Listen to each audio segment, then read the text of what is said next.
Amongst all the chaos when it comes down to the current MAGA and political administration, there is a lot of very dangerous actors really trying to push their message to the forefront. I think something we all can recognize is that the MAGA administration has emboldened far right rhetoric. And I think this clip completely personifies that. In addition to the newfound hatred for Israel and Jewish people. Let's look at this clip right now. Started when I read a book by Diana West, who would be and it started when I read a book by Diana West, who would be good if you interviewed her. And it's this all revisionist history of World War II. And you go, well, why would you want to read that? Well, it turns out I think the story we got about World War II is all wrong. Actually. I think that's right. And then I read about FDR, and FDR's right-hand man was a Soviet spy. Certainly was. Right? And therefore... Confirmed. We should have been... One can make the argument we should have sided with Hitler and fought Stalin. Patton said that, so...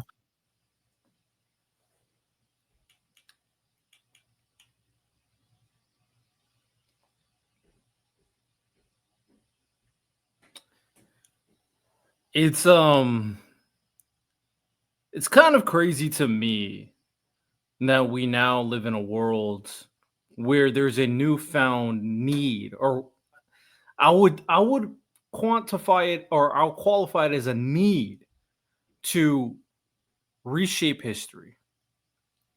And it's interesting because like MAGA and the people on the right were always the people who were bitching and complaining about, oh, you can't tear down that statue. It is for history.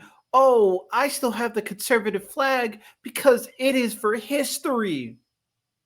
And now they want to change their perception of slavery, change the perception of Christopher Columbus, and now change the perception of Hitler. My question is, I think when it comes down to it, if we can't say the most evil people are evil, then I think the most evil person to these people at this point is just a trans person. I think a trans blue-haired lefty is more evil to Hitler to some of these people. Like genuinely. It's very, very concerning. And maybe there wouldn't have been a Holocaust, right? You know, but Stalin was awful by any metric, and we weren't his ally. The story is that there were a few missing American soldiers at the end of World War II in Russian territory. No. 15 to 20,000 were missing, and we left them there. And then you read about Pearl Harbor. We all sort of know the Pearl Harbor stories now, what we were told. But I dug into that, and you find out we knew to the morning that Pearl Harbor was going to get that. Stalin knew. Just because this guy looks like an old recluse who spends all his day reading in the corner of his room doesn't mean that he's a person that you should listen to. The thing is, we had the conversation about how there are people who have like very concerning opinions, but it's good to prove how terrible and how dangerous these opinions are, which is my argument in defending Jubilee, because Mehdi Hassan was a good person to outline how insane these people are.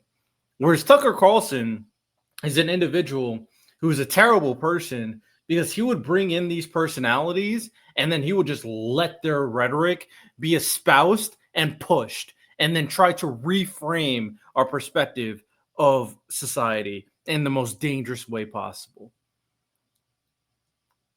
And just because these people read material, I also want to let you guys know this, that doesn't mean they understand what they're reading. That doesn't mean they can contextualize the circumstances that are taking place. If you get information, it's like the whole idea of, you know, the one allegory, if you were in a cave and your entire world is just these shadows, and then all of a sudden someone tries to give you some bits and pieces of information about the outside world, you're going to frame everything you know about that information based off your limited experience of the shadows. Like the shadow, you're probably going to make up a whole theory about the shadow gods and the shadow conspiracy, right? So I just want to be very clear about something.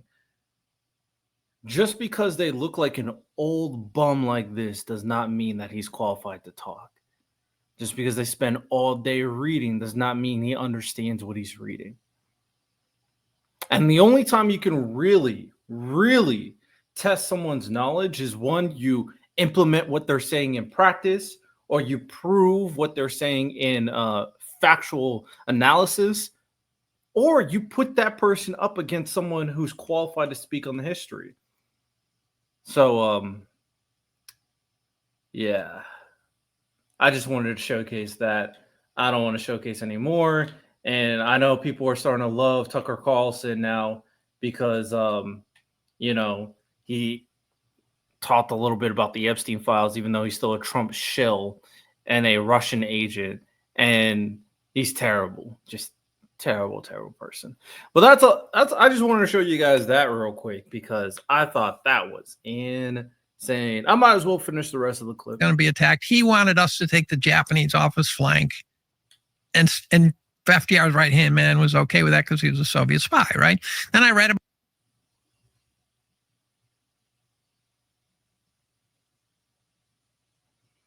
So is this another conspiracy from the losers on the internet?